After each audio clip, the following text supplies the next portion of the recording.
Hi, so my name's Adam Waters. The I am statement that I chose is John 6:35, where Jesus says, I am the bread of life.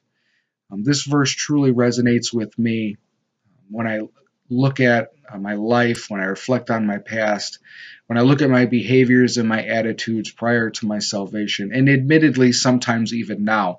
When I look back on my life and I start to investigate why I did the things that I did, I start to realize that this verse is really speaking to me, that God has used this verse to really resonate in my heart. Prior to being saved in 2007, I was a drug addict, I was an alcoholic, I was a criminal. My life had come to a place that was really devoid of anything good. I certainly didn't recognize it as blessings at the time. The things that I did have, I had a son, I had a wife, I had a home, things like that. Ultimately, we devolved, my wife and I were both addicts. We devolved into a life of crime, and essentially I was sent to prison. While I was there, God saved me, and my life has not been different, or has not been the same ever since. It's been completely different. And when I look on those things that I did in the past, I recognize that I was chasing after material wealth in one form or another. I was chasing after comfortableness. I was chasing after or comfort. I was chasing after satisfaction in any of its myriad forms, whether it be women, drugs, alcohol, some sort of diversion. And when I look back on all of those things, I recognize that what I was essentially chasing was spiritual nourishment. And it's that what Jesus is talking about in this passage right here, spiritual nourishment. And what does that mean? The life that comes with that spiritual nourishment.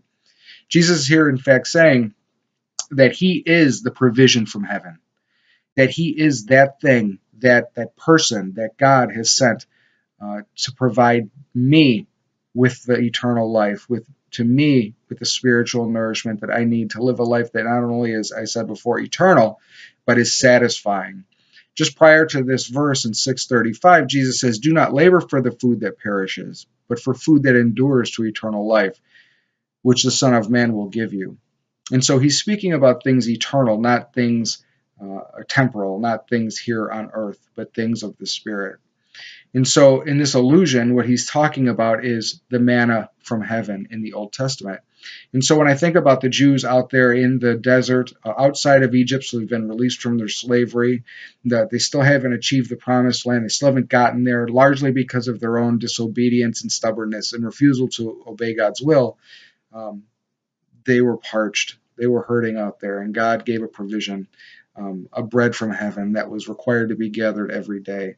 And I see that in my life applying is that Jesus is that manna from heaven. Jesus is that bread from heaven that God has given to me during my sojourn here on earth until I finally arrive at the promised land, the place that he has promised to me, where I will be with him in glory and life everlasting.